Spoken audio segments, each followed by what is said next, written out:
사라가 127세까지 이 땅에서 살고 죽었다고 했습니다. 하갈은 하란을 떠난 지 62년 만이고 이삭이 37살 때 이삭을 번제물로 바치려고 할 때 나이가 17세쯤 되었다고 우리가 보고 있으니까 그 뒤로 20년 정도가 훌쩍 지나간 거예요. 성경에서 그 20년 동안 무슨 일이 있었는지를 기록하지 않고 있습니다. 이것은 그 20년 동안 별다른 시험 없이 어려움 없이 이삭과 또 아브라함, 사라가 다 행복하게 잘 살고 있었다라는 것을 의미한다고 볼 수 있겠습니다. 그런데 여기서 사라가 죽은 곳이 헤브론 땅이라고 했어요. 헤브론 땅. 그랄 땅에서 아비멜렉, 블레셋 왕 아비멜렉과 평화조약을 맺고 우리 때뿐만 아니라 자자손손까지 평화롭게 서로 도우면서 잘 지내자라고 하고 나서 부엘사바의 우물을 파고 거기서 에셀나무를 심고 살았다고 했는데 언제 다시 그 이전에 살던 헤브론 지역으로 옮겼는지 성경은 기록하지 않고 있습니다. 어차피 유목생활이라는 것은 한 지역에 정착해서 그냥 살고 있는 것이 아니라 가축들이 그때그때 필요에 따라서 가축들을 먹이기 위해서 풀이 많은 곳으로 이동하면서 살아가는 것이니까 부엘세바에도 어떤 근거지를 마련해서 자리를 잡고 있었지만은 또 헤브론 지역에도 그 전에 한 20년 살았으니까 소돔과 고모라 성 멸망하기 전까지 살았으니까 거기에도 연고지가 있고 해서 거기서도 풀을 먹이고 살고 있고 여기서도 살고 있고 했을 거라고 보여지기도 합니다. 그렇게 먼 거리도 아닙니다. 이 부엘세바와 헤브론 지역은 한 4, 50km 되니까 그렇게 먼 거리도 아닙니다. 그런데 어떤 학자는 이 사라가 헤브론에서 살고 아브라함은 부엘세바에 살았을지도 모른다 이렇게 또 논문 발표를 해가지고 좀 논란이 있은 적이 있었어요. 왜냐하면은 이 사라가 이삭 그 모리아 번제 사건 이후 삐져가지고 당신하고 나 같이 못 살겠다 해가지고 그냥 옛날에 살던 연고지가 있는 마므레 동족들도 있잖아요. 마므레 족속들 있는 쪽으로 자기 혼자 떠나가고 아브라함은 부엘세바에 계속 있었는데 사라가 헤브론에서 죽었다는 소식을 듣고 아브라함이 찾아온 것 아니냐. 글쎄 뭐 이런 논문을 써서 찬반 양론이 막 되고 그랬다고 하는데 뭐 그렇게 동의하고 싶지는 않아요. 동의하고 싶지는 않습니다. 아브라함은 아내 사라를 굉장히 사랑했죠. 쭉 묵묵히 뭐 때로는 뭐 누이라고 속여서 아내를 빼앗길 뻔도 하곤 했지만은 가만히 보면 아내 사라를 극진히 굉장히 사랑했었어요. 하갈을 첩으로 들이고 나서도 본처 이 사라의 말을 듣고 하갈을 내보내고 이렇게 하고 뭐 다 하는 것도 다 아내의 말을 듣고 따라왔던 것 이런 것을 볼 수가 있습니다. 오늘 애통하며 슬퍼했다라고 하는데 그랬을 것입니다. 그렇게 해서 뭐 별거 하다가 뭐 죽었다 이런 얘기는 조금 마음에 내키지가 않아요.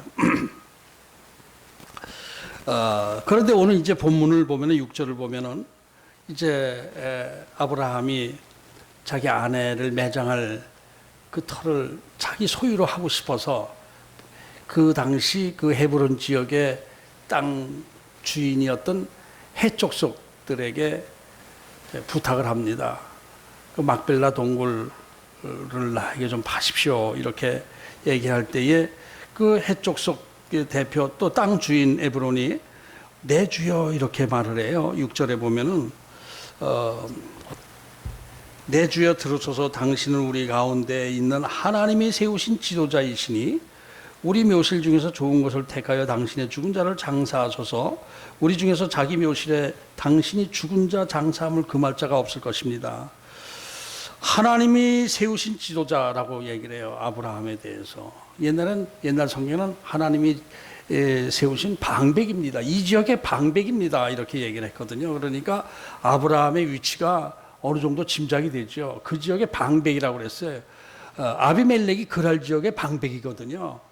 그러니까 아브라함을 이 헤브론 지역의 방백이십니다. 이렇게 얘기를 하는 걸 보면 누가 감히 당신의 죽은 아내를 묻을 어디 땅이다 이 땅에 묻는다고 해서 뭐 소유 가지고 그거 내 소유다 하지 마라 하고 할 사람이 어디 있겠습니까? 이렇게 얘기를 하는 것을 보면은 상당히 아브라함의 위치가 높아진 것을 볼 수가 있죠.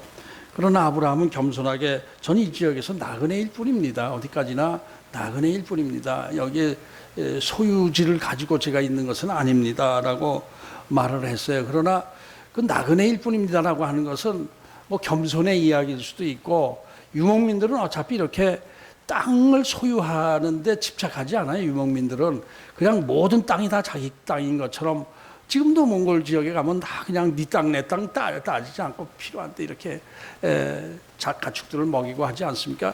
땅 소유에 대한 애착을 그렇게 갖고 있지는 않아요. 그러나 아브라함은 하나님께서 특별히 이 가나안 지역을 너와 네 후손에게 줄 것이다라고 약속을 해 주셨기 때문에 아브라함이 그것은 의식하고 있었겠지만은 그렇게 뭐 땅을 그 정도 거부가 되고 방백이 될 정도였으면은 뭐 땅 몇십만 평 못 가지지 못하겠습니까? 그러나 소유에 대해서는 관심이 없었는데 아내가 죽고 나니까 지금 그것을 그 작은 막벨라 동굴을 사려고 지금 부탁을 하고 있는 것이죠.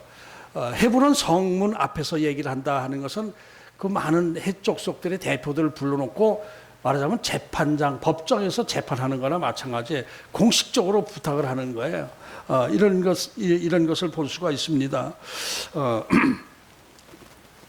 그런데 지금 해족속들 간의 해족속들이 아브라함을 보는 눈은 이 지역의 하나님이 세우신 방백입니다. 누가 감히 당신이 무덤 하나 쓰고 안 쓰고 하는 거에 말하겠습니까? 그냥 쓰십시오. 그냥 필요하시면 쓰십시오. 이러는데 아닙니다.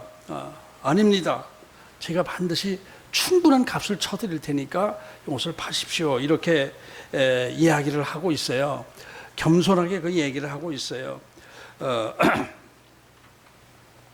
이런 것을 보면은 왜 아브라함이 꼭 이렇게 땅을 살려고 하는가? 여태 62년 동안 땅 살려고 그렇게 땅 사고 파는데 신경을 쓰지 않고 있었는데 자기 아내 사라가 죽으니까 꼭 사고 싶어서 이렇게 하는 이유가 무엇인가? 이런 것을 생각해 봅니다. 먼저 그 자기가 사랑하는 아내의 무덤만큼은 정말 자기 땅에서 묻게 해주고 싶다라는 그런 간절한 생각이 있었을 거예요. 슬퍼함에 애통했다고 하는데 슬퍼함에 애통했겠죠. 100년 해로를 하다가 자기 때문에 많은 고생을 하고 살아도 부족장의 아내라고는 하지만은 그 일생이 편안한 일생만은 아니었지 않습니까? 또 자식을 낳지 못해가지고 몸종 하갈에게 막 구박을 당하기도 하고 멸시당하기도 하고, 그 멸시당하는 거 이전에 자기가 아기 낳지 못하는 것에 대한 그 슬픔이 얼마나 컸었겠습니까? 이제 그런저런 과정을 겪으면서 겪고 죽었는데, 그러나 그 사라의 이 아브라함을 공부하면서 쭉 보니까 하나님의 사라에 대한 사랑은 아주 굉장히 극진했던 것 같아요. 하나님께서 사라를 굉장히 사랑한 거예요. 아브라함과 똑같이 본 거예요, 쭉. 그러니까 아브라함에게 떠나라고 하신 것 자체가 사라와 함께 떠나는 것이 조건이 되는 것이죠. 그러니까 아브라함이 떠날 때 사라도 같이 떠난 거예요. 사라도 같이 떠났고, 아브라함이 시련당할 때 사라도 같이 시련당하고, 이렇게 어려움을 겪었습니다. 그러나 그때마다 예를 들어서 애굽 왕에게 사라를, 남편이 멍청해서 사라를 뺏길 때 하나님의 도우심이 아니었으면 사라가 구원받았겠습니까? 그랄 왕에게도 마찬가지고 여러 가지 하나님의 사랑이 쭉 사라에게 같이 있었던 거예요. 그러니까 사라의 일생은 아브라함의 일생과 같이 묶여서 생각해야 되는 것이고, 열국의 어머니가 되게 하신 것이 하나님의 축복이었고, 이렇게 볼 수가 있습니다. 그래서 이 아브라함이 진짜 정성을 다해서 자기 아내 사례를 매장하려고 하는 그런 모습이 보여지고 있는 것이죠. 지금도 헤브론에 가면은 막벨라 유적 동굴이 있습니다. 그런데 그것이 요르단과 팔레스타인과 이렇게 경계선상에 이렇게 섞여 있어가지고 아브라함은 그 이쪽 저쪽 중간에 있고 이삭과 리브가의 무덤은 팔레스틴 쪽에 있고 야곱과 레아의 무덤은 유대 쪽에 있고, 그래서 그 이제 성지 순례를 하다 보면은 국적을 바꿔가면서 옮겨야 돼요. 이렇게 이쪽에서 야곱의 무덤을 보면은 그래 유리 창문 사이로 하나로. 근데 전에는 같이 이렇게 왔다 갔다 하게 했었는데 문제가 막 생기고 갈등이 생기고 위험 요소가 있어가지고 서로 대적하고 있으니까 지금은 딱 갈라놓고 여기서 구경하고 또 여권 비자 새로 발급 받아서 이쪽으로 가서 또 이렇게 보고, 이렇게 바로 그 창문 앞인데 이렇게 되고 있어요. 그런데 지금도 그 앞에 가면은 사라의 무덤이 있는 곳에 가면은 우리 민족의 어머니 사라의 무덤 이렇게 팻말이 있다고 합니다. 그럼 사진을 봤는데 이렇게 히브리어로 그쪽어로 팻말이 되어 있어요. 그러니까 그것은 유대 민족에도 해당이 되는 얘기고 팔레스타인 민족에도 해결이 되는 것이고 아랍 족속들에게도 다 해당이 되는 거예요. 다 우리 민족의 조상이 되는 거예요. 그러니까 하나님께서 4,000년 전에 사라에 대해서 열국의 어머니가 될 것이다 이렇게 한 것, 이것이 그대로 4,000년 뒤에 지금 그대로 열국의 어머니가 된 것, 이것을 증명해주고 보여주고 있는 것이죠. 그것은 참 그것을 보면서 성경에 그 기록된 4,000년 전의 그 상황이 지금 그대로 우리에게 보여지고 있다는 사실이 아주 감동으로 와 닿는 것을 느꼈습니다. 이것은 우리 아브라함의 영적인 후손들인 우리들에게도 해당이 되는 것이죠. 우리들에게도 사라는 영적인 어머니가 되는 거예요. 우리 영적인 하나님의 자녀들에게는 사라가 영적인 어머니가 되는 것이죠. 그리고 그것이 우리뿐만 아니라 우리 자자손손 대대로 그대로 적용이 될 것입니다. 앞으로 100년 뒤, 200년 뒤에 이 세상이 어떤 세상이 될지 우리가 알지 못하지만은 분명한 것은 100년, 200년 뒤, 그보다 더 먼 1000년, 2000년 뒤에도 우리와 우리 자손들은 하나님의 보호하심 안에서, 하나님의 약속하심 안에서 쭉 연결이 되어서 살아가게 될 것이다 라는 믿음을 갖게 됩니다. 저와 여러분 모두 다 시간이 흐르다 보면은 늙어지게 될 것이고 언젠가는 이 땅을 하직하게 될 것입니다. 100년 뒤에 이 자리에 있을 분이 혹시 세아 정도는 모르죠. 세아 시대는 수명이 100살이 넘어갈 거니까 세아 정도는 100년 뒤에도 있을 수가 있겠지만은 참 그 다음에 자신이 없어요. 그죠? 자신이 없어요. 100년 뒤에 여기 계실 분은 세아 정도가 아닐까 이런 생각이 드는데 다 하나님의 부르심 안에서 떠나가게 될 것입니다. 어차피 우리 인생은 이 땅에서 나그네 인생을 살다가 떠나는 것이기 때문에 이 땅이 영원한 우리의 거처는 어차피 아닙니다. 이 땅은 우리의 나그네 삶을 살다 가는 거예요. 이상 사람들은 우리 인생이 나그네 길이라는 것을 인정해요. 근데 어디서 왔다가 어디로 가는지는 모르지만 우리는 알죠. 우리 선택받은 우리 하나님의 자녀들은 육신을 가지고 이 땅에 살다가 때가 되면 영원한 하늘나라 예수님 곁으로 가게 되어 있습니다. 우리 신분 자체가 그 소속이 하나님 나라 소속 아닙니까? 우리가 이 땅에 살고 있지만은 우리의 본적은 하나님 나라로 되어 있는 거예요. 우리가 떠나야 후손들이 또 살아가는 것입니다. 그것이 하나님의 창조 법칙 안에 있는 거예요. 아담과 하와가 죽었고 또 셋이 죽었고 노아도 죽었고 사라도 죽었고 아브라함과 모세 다윗도 다 죽었어요. 하나님의 특별한 사랑을 받았던 그 믿음의 선배들도 다 잠시 이 땅에 살다가 하나님 곁으로 간 것입니다. 우리도 이 땅에 살다가 세상을 떠나게 되면은 하늘나라에 가면 아브라함도 만나게 될 것이고 사라도 만나게 될 것이고 또 다윗도 만나게 될 것이고 모세 노아도 다 만나게 될 거예요. 상상을 해봅니다. 상상을 해보면은 제가 이렇게 그 예경 같은데 약간 그 아브라함의 용모가 나오는 때도 있는데 그렇게 이 용모가 준수하진 않았대요. 아브라함도 키가 작고 이렇게 짝달만 했대요. 그런데 그릇이 컸고 마음의 덩어리가 그릇이 컸다 이런 얘기들을 그런 것들의 기록이 예경 쪽에 있습니다. 어차피 우리는 이 땅을 떠나게 돼 있어요. 그런데 이 말씀을 준비하면서 하나님께서 왜 이 물질 세계를 창조하셔가지고 힘들게 살다 우리를 이렇게 힘들게 살고 슬픔을 주고 헤어지게 하고 이 죽음으로 이별을 하게 하고 이렇게 하셨나? 물질 세계를 창조하시지 않고 하나님, 영이신 하나님께서 그냥 영적인 세계에서 우리들 살게 하시면은 슬픔도 뭐 고난도 죽음도 없이 그냥 살 수 있지 않겠습니까? 그냥. 근데 왜 그냥 이런 이 자연 물질 세계를 만들어서 거기서 우리를 보내서 여기서 각박한 세상 속에서 죽음과 슬픔, 고통 이런 것들을 겪으면서 살게 하셨을까? 묵상하다 보니까 그 하나님의 뜻이 계시고 하나님의 영광을 위하여 하나님을 기쁘시게 하기 위해서 하나님 영이신 하나님께서 물질 세계를 창조하셨다고 그러는데 물질 세계는 거리가 있고 시간이 있고 한계가 있지 않습니까? 어차피 땅을 가져도 땅을 가질 수 있는 한계가 있어요. 다른 사람들이 같이 살아야 되니까 또 경쟁을 하게 돼 있어요. 그래서 그러면서 이제 이 모든 것이 다 하나님의 신비스러운 그 먹이사슬 안에서 그 먹이사슬 체계 속에서 우리가 태어나고 죽고 병들고 이렇게 고통받고 이러다 먹고 배설하고 썩고 이러면서 죽다가 우리도 썩게 되어 있는 것이란 말입니다. 이런 것을 생각하다 많은 이제 묵상을 하게 됩니다. 이 설교 준비하다 보면은 이런저런 이 생각들이 많이 나고 하나님 안에 질문하게 되고 하는데 우리 인간들이 병들고 죽고 하는 거 다 미생물 때문에 아니겠습니까? 바이러스, 박테리아 뭐 이런 것들 다 미생물 때문에 그들이 우리 몸에 들어와서 먹고 살겠다고 할 때 몸이 이기지 못하면 병이 드는 것입니다. 그러나 미생물도 하나님의 창조물의 하나이지 않겠습니까? 얼마 전에 어느 분이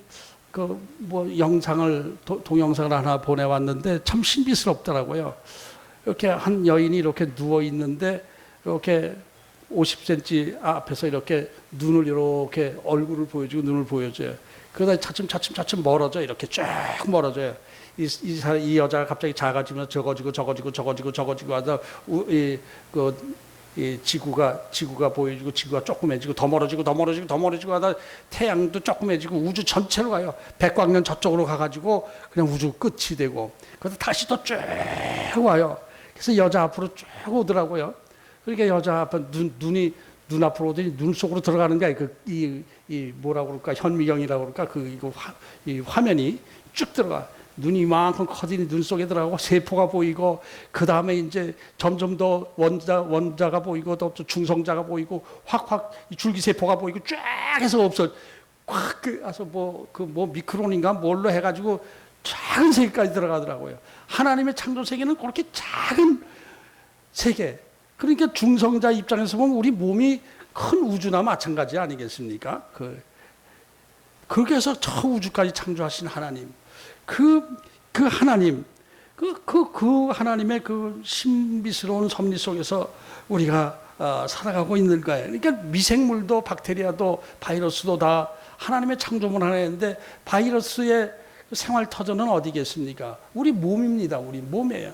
우리 몸이 우주예요. 바이러스에게는. 거기서 이 땅을 파고 농사 지면서 살아가는 거예요. 그게 우리가 그 바이러스한테 치면은 병이 들고 이렇게 되는 것이죠.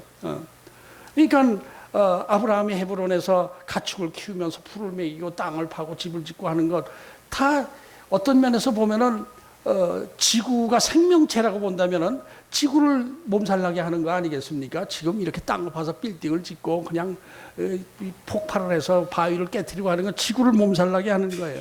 그러나 우리 먹고 살기 위해서 지구도 필요한 것이고 이렇게 되는 것이죠. 그래서 이 물질 세계는 어차피 그런 먹이사슬 속에서 서로 먹고 먹이면서 살아가는 세상이다. 이렇게 그런 생각이 들더라고요. 그래서 이 구내염 세균이 밉다가도 쟤네들도 먹고 살기 위해서 그러는구나. 그러니 뭐 어떻게 참아야지 하는 생각이 들었어요. 그런데 우리를 힘들게 하는 저 미생물, 바이러스, 세균들 지금 하나님께서 우리 인간을 사랑하셔서 싹 없애버리면은 어떻게 될 것인가 생각해 보신 적 있으십니까? 이제 세균, 미생물, 바이러스 이런 것들이 싹 없어지면은 어떻게 될 것 같습니까? 감기도 안 걸리고 염증도 안 걸리고 구내염도 안 걸리고 병도 안 걸리고 뭐 이렇게 건강하게 우리가 오래오래 살 것 같지 않습니까? 그런데 과학적으로 보면 아니래요. 그게 아니래요. 몇 년 안에 인류는 멸망하고 만대요. 왜냐하면은 이 미생물들이 없으면은 식물들이 몇 년 못 가서 다 죽고 만드는 거예요. 식물들이 영양분 뽑아들이는 건 뭐예요? 땅 밑에 미생물들이 막 지네들 먹고 싸고 하면 썩게 만들니까 그 썩은 것을 영양분으로 해서 나무들이 자라서 꽃을 피고 열매를 맺고 한다는 것이죠. 이 땅 속에 미생물이 하나도 없어. 하나도 안 썩고 그대로 나무 이파리가 그대로 있고 다 그대로 있고 그러면은 빨아먹을 영양분이 하나도 없는 거예요. 땅이 썩지 않으면은 하나의 미랄이 썩지 않으면은 열매를 맺지 못하듯이 천년 만년 가도 미랄이 썩지 않으면 열매를 맺지 못하잖아요. 땅 속이 썩지 않으면은 흙 밑이 썩지 않으면은 나무가 자라질 못해서 몇 년 안에 식물들이 다 죽게 된다는 거예요. 그러면 사람도 다 굶어 죽게 되는 것이죠. 그리고 모든 것이 살아있는 땅에서 이 나무가 자라고 하는 게 다 미생물들이 그 안에서 작용을 해서 썩고 죽고 하면서 이렇게 살아가게 되는 것인데 그런 것만 생각해도 야, 하나님의 그 창조 섭리가 얼마나 신비스러운가라는 것을 생각하게 됩니다. 그러니까 지구상의 모든 것들이 다 썩고 죽고 배설하고 하면서 새로운 것이 생겨나면서 돌아가지는 거예요. 저와 여러분도 마찬가지죠. 언젠간 죽어야 되고 썩어야 되고 그렇게 함으로써 우리가 땅 속에서 썩음으로 해서 우리 후손들이 우리 썩은 것을 영양분으로 해서 또 먹고 살아가게 되는 거예요. 그렇지 않습니까? 우리가 뭐 석유도 다 그 뭐 옛날에 식물들 죽은 거, 동물 죽은 거 그것들이 눌리고 썩기고 해서 그것이 변화돼서 석유가 됐다고 하지 않습니까? 그러니까 모든 것이 죽고 썩고 하면서 돌아가지면 우리가 살아가는 거예요. 아브라함이 자기 아내의 죽음을 슬퍼하고 애통했다 하지만은 역시 그것은 하나님의 창조 섭리 안에 우리가 다 이 땅에 살다가 어느 때가 되면 다 여러분들도 슬픔 가운데 헤어지게 되고 이렇게 될 거예요. 그러나 우리는 하나님 나라에서 다시 만날 소망을 갖고 있는 것이죠. 그래서 아브라함도 자기 아내의 죽음을 애통하며 슬퍼하다가 슬퍼하고 울 수만은 없죠. 처리를 해야 되니까. 3절을 보면은 그 시신 앞에서 일어나 나가서 해쪽 속에게 말하 이르되 나는 당신들 중에 나그네요 거류하는 자이니 당신 중에서 내가 매장한 소유지를 주어 내가 나의 죽은 자를 내 앞에서 떼어 장사하였어. 내가 돈을 충분히 줄 테니까 매장지 그 막벨라 굴을 나에게 좀 파십시오. 이렇게 얘기를 합니다. 그때에 그 사고자 하는 막벨라 동굴의 주인 에브론이라는 사람이 아니 괜찮습니다. 그냥 하세요. 당신에게 누가 뭐라고 할 사람이 있습니까? 당신은 우리들의 지도자요. 방백입니다. 이 지역의 지도자 아닙니까? 그 무덤 하나 쓰는데 누가 뭘 할 사람이 있겠습니까? 이럴 때 아브라함이 그렇게 생각하신다면은 다 그 성문 앞에서 여러 그 해쪽 속의 대표들한테 허리를 굽혀서 절을 하면서 그렇게 여러분들이 진짜 그렇게 생각하신다면은 제가 충분한 값을 쳐드릴 테니까 이것을 저에게 좀 파십시오. 이렇게 하니까 땅 주인이 또 다시 한번 그냥 쓰세요 하는데 아닙니다. 파십시오. 이렇게 몇 번 왔다 갔다 할 때 땅 주인이 15절에 보면은 15절에 보면은 내 주여 내 말 들어 땅값은 은 400세겔이나 그것이 나와 당신 사이에 무슨 문제가 되리까? 당신의 죽은 자를 장사하소서. 그냥 장사하세요. 400세겔 정도 갑니다. 이게 뭐 따지다 보면은 400세겔은 가지만은 그냥 쓰세요. 그냥 쓰세요. 그러는 거예요. 근데 이 400세겔이라는 돈이 어마어마한 돈이거든요. 이게 은 한 5kg 정도 되는데 한 20배 이상 바가지 씌는 거예요. 10배도 넘어요. 굉장한 바가지 씌는 금액을 얘기하는 거예요. 그냥 쓰라고 하면서도 꼭 판다면 400세겔은 내셔야 돼요. 이렇게 아주 그냥 장사꾼 같은 그게 보여요. 왜 400세겔이 어마어마한 금액이냐 하면은 그 뒤 1000년 뒤에 이제 그 다윗이 아라우나 타작마당을 사지 않습니까? 아라우나 타작마당이 어디냐면 에브라임 산지 그 예루살렘 성전과 궁전이 있는 터입니다. 그것을 다윗이 그때 아라우나에게 그것을 살 때에 50세겔을 주고 샀대요. 50세겔. 이스라엘 성전 있는 자리, 그 넓은 자리를 1000년 뒤에 50세겔을 주고 샀다고 이 사무엘상에 기록되어 있어요. 그러니까 그 1000년 전에 굴 하나 가지고 밭대기 요만큼 하고 굴 하나 가지고 400세겔입니다. 그러면 이게 뭐 50세겔에 뭐 10배 가까이 되는 거 아니겠습니까? 그러니까 바가지를 씌운 것이죠. 그 뒤로 그 사마리아 사마리아 그 지역을 살 때도 거의 한 10배 정도 5,000세겔인가 주고 그걸 샀어요. 그리고 예레미야가 그 친척의 밭을 살 때도 큰 넓은 밭을 살 때도 15세겔인가 뭐 이렇게 주고 샀다고. 이게 400세겔이라는 돈이 어마어마하게 바가지 씌우는 그것인데 아브라함은 뭐 그렇게 비싸게 받아 양심껏 받지 이러지 않고 알겠습니다. 그리고 그 자리에서 바로 은 400세겔을 달아서 주고 여러 사람 앞에서 공증을 한 거예요. 확인을 한 거예요. 내 소유로 분명하게 공식적으로 확인을 받은 것이죠. 이런 것을 보면은 아브라함의 그 마음을 읽을 수 있어요. 아내를 사랑하는 마음. 아내만큼은 또 자기도 거기에 묻힐. 그러니까 이 옛날 사람들은 조상의 무덤이 있는 곳이 자기네 본향이라고 생각을 하거든요. 그러니까 아브라함의 본향은 하란이죠. 데다가 묻힌 곳이니까.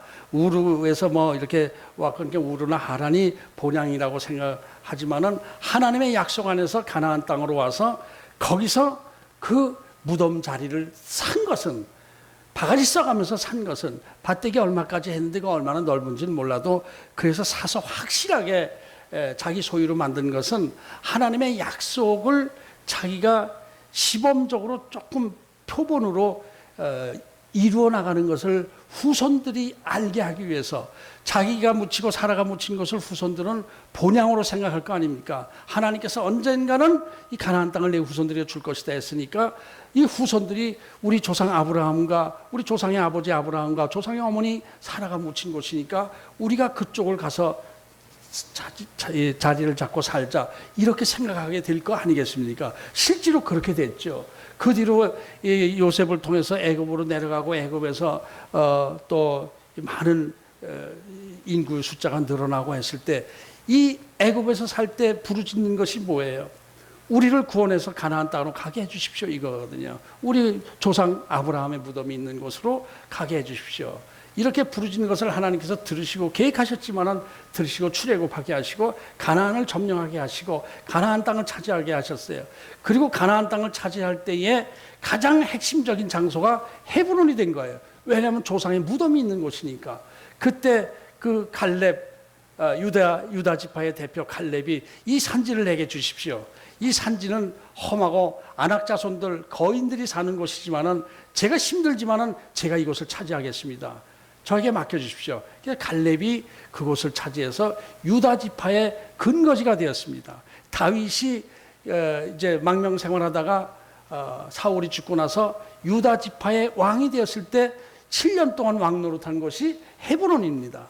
헤브론에서 예루살렘까지는 한 35km 된다고 해요. 그러니까 예루살렘 가깝죠. 그리고 남북 통일이 되고 나서 다윗이 맨 먼저 공격한 것이 다윗성 예루살렘 성 모리아산 그것을 점령해서 거기를 수도로 바꾼 것이죠.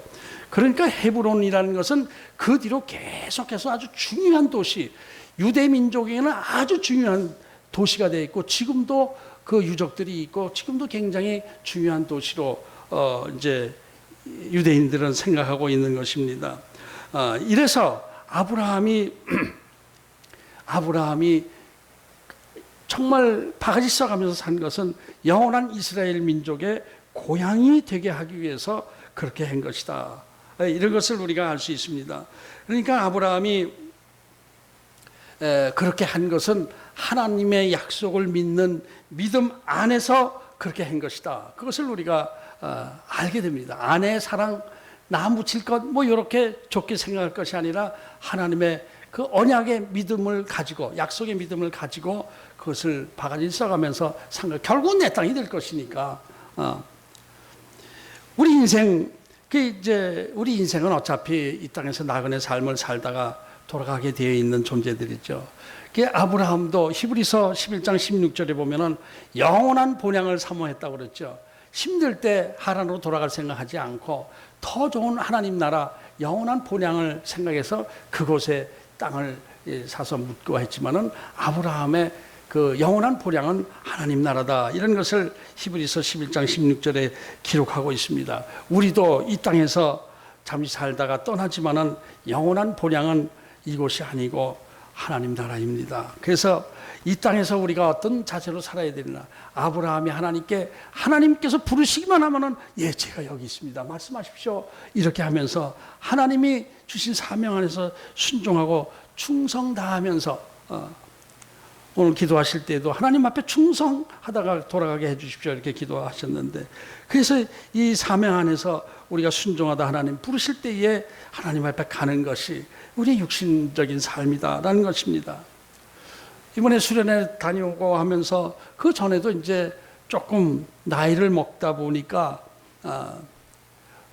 젊었을 때와는 많이 좀 달라지는 것이 육신적으로 느껴질 때가 많아요. 좀 약해지고 성인병에 걸리고 만성병에 걸리고 뭐 이런 것들 다 나이 먹어서 그런 병에 걸리는 것이니까 그러니까 병원에서 어떤 때 이렇게 가서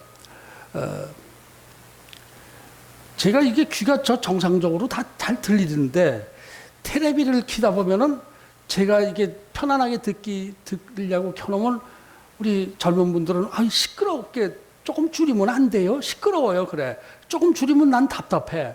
그래서 한 번은 이비인후과 갔다가 그냥 물어봤어요. 의사한테. 제가 이게 귀가 조금 그냥 사는 데는 지장이 별로 없는데 대화하는데 뭐 안 들리거나 그런 건 없는데 테레비를 켜놓으면 젊은 사람보다 확실히 좀 잘 안 들리는 것 같은데 이게 귀에 귀지가 많아서 그런지 뭐 왜 그런지 한번 좀 봐주실래요? 그랬더니 이렇게 보더니 아주 옛날에 중이염을 앓으셨네요. 저 10대 때 중이염을 좀 알았던 것 같아요. 그것도 아세요? 이 흔적이 있네요. 그러면서 깨끗해요. 괜찮아요. 근데 왜 이게 잘 안 들리죠? 연세 잡수셔서 그래요. 그러더라고. 그럼 어떻게 안 돼요? 안 돼요. 더 나빠지면은 그때 보청기 껴야 돼요. 그러더라고요. 의사 선생님이. 아이고, 그렇구나. 이 들리는 게 달라요. 눈도 달라요. 눈이 참 1.5까지 됐었는데 안경을 써야 돼요. 난시가 됐어요. 이게 나이 먹으면서 이렇구나. 우리 사모님은 저 설교하는 중에 나이 얘기 절대로 하지 마세요. 늙어 보여요. 그런데 이제 오늘은 이 주제가 그러니까 생각이 나는데 좀 어딘가 그래서 나이 먹은 티가 좀 나고 근데 저 젊어 보이죠? 며칠 전에 우리 후배 목사님이 와서 한참 대화하는데 목사님은 굉장히 젊어 보이시기 때문에 80까지 그대로 목회하셔도 더 없을 것입니다. 그러더라고요. 그렇게 보여? 그랬더니 그러면요. 굉장히 젊어 보여요. 그래서 다른 분들도 그렇게 얘기는 하긴 하더라. 네, 그랬지.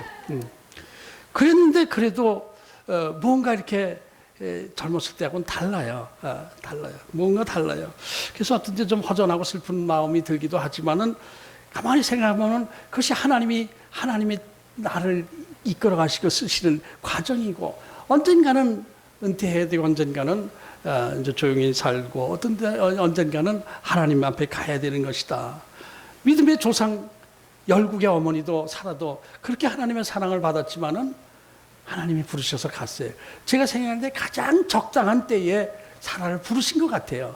이제 이삭도 잘 자라고 하는데 좀 아쉬움이 있다면 이삭을 장가라도 보내고 좀 그 다음에 불러가시지 왜 장가도 못 가게 하고 장가도 못 간 상태에서 불러가셨나라고 하는데 그것도 하나님의 뜻이 있겠죠. 우리도 언젠가 하나님 앞에 가게 되면 사라를 만날 거예요. 그때 좀 해석하셨죠? 라고 물으면 사라가 뭐라고 대답할지. 그래서 우리가 아브라함의 신앙을 본받아서 쭉 지나면서 이제 아브라함의 시대도 기울고 있잖아요. 아브라함이 이제 이야기가 줄어들고 있어요. 이제 더 시험도 없어요. 축복만 있는 것 같지만 그것은 하나님 나라 갈 때가 가까워졌다는 얘기가 되는 것이죠. 그것은 뭐냐면 아브라함이 자기 생명까지도 하나님 앞에 내려놓는 그 믿음이 됐을 때 그 다음에 딱 시험을 끝내고 축복만 해주시고 그 다음에 어느 때에 부르신 거예요. 그래서 오늘 우리가 기억해야 될 것은 어느 때이든지 하나님께서 부르시면은 주님 앞에 가서 부족한 대로 제가 최선을 다하다 왔습니다. 이렇게 보고할 때에 착하고 충성된 종아, 이런 칭찬을 듣는 저와 여러분이 돼야 되겠다라는 생각입니다. 제가 돼야 되겠다고 생각을 해요. 이 말씀 준비하면서 그래요. 하나님 언젠가는 저 하나님 부르실 텐데 그때 가서 하나님 앞에 예수님 앞에서 좀 민망하지 않게 그래서 좀 하는 데까지는 하고 왔는데 그래 잘했어. 그래 잘했어. 네 능력에 비해서는 계속 나름대로 하려고 노력한 건 내가 다 알고 있어.